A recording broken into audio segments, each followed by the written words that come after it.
नमस्कार दोस्तों। आज वृंदावन के सबसे बड़े सन्यास प्रेमानंद महाराज को आज देश दुनिया में हर कोई जानता है। प्रेमानंद महाराज वृंदावन के एक चर्चित संत हैं। उनके प्रवचनों को सुनने के लिए बड़े बड़े अभिनेता, नेता, खिलाड़ी पहुंचते हैं। वह एक बेहद गंभीर बीमारी से जूझ रहे हैं। उसके बावजूद वह अपनी राधा भक्ति और कृष्ण भक्ति को लेकर जाने जाते हैं। लेकिन क्या आप इनके संत बनने की कहानी जानते हैं?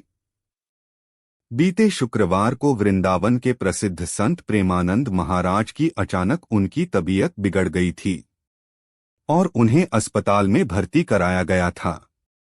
लेकिन अब वह पूरी तरह स्वस्थ हैं। वह शनिवार को अपनी रोज की दिनचर्या में शामिल हुए। वृंदावन में सबसे अधिक लोग उनसे ही मिलने के लिए पहुंच रहे हैं। प्रेमानंद महाराज का जन्म कानपुर महानगर की नरवाल तहसील के अखरी गांव में हुआ है। यह एक ब्राह्मण परिवार से आते हैं। प्रेमानंद महाराज का असली नाम अनिरुद्ध पांडे है। उनके परिवार में अभी भी इनके बड़े भाई और भतीजे गांव में रहते हैं। हालांकि जब से प्रेमानंद जी महाराज ने अपना गांव छोड़ा है, तब से वह दोबारा गांव नहीं आए। कानपुर तो एक दो बार आना जाना हुआ, लेकिन अपने गांव नहीं गए, क्योंकि सन्यासी जीवन में घर नहीं जाया जाता है।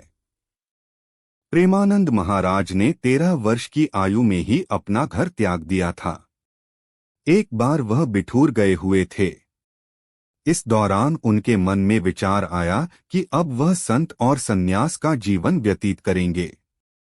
इसके बाद जब वह घर लौटे तो उन्होंने घर छोड़ने का निर्णय कर लिया।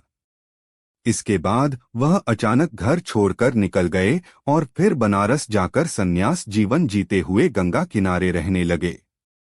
इसके बाद अपने एक मिलने वाले संत के माध्यम से वह वृंदावन गए। वहां जाने के बाद वह राधा रानी और भगवान श्री कृष्ण की भक्ति में ऐसा रम गए कि आज वह वृंदावन के सबसे बड़े सन्यासी के रूप में जाने जाते हैं। बड़ी संख्या में लोग उनसे मिलने के लिए देर रात से ही लाइन लगाकर खड़े रहते हैं। वह एक बेहद गंभीर बीमारी से जूझ रहे हैं, जिस वजह से रोजाना उनका डायलिसिस होता है।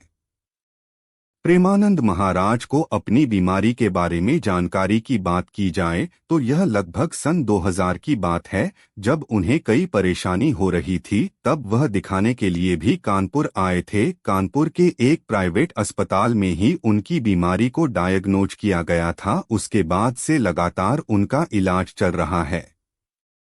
आपको बता दे, प्रेमानंद महाराज अपने गांव जरूर नहीं आए हैं, लेकिन उनके भाई और भतीजे अभी भी वृंदावन जाकर उनसे बीच बीच में मुलाकात करने जाते हैं और वह गांव और परिवार के बारे में भी उनसे जानकारी लेते रहते हैं।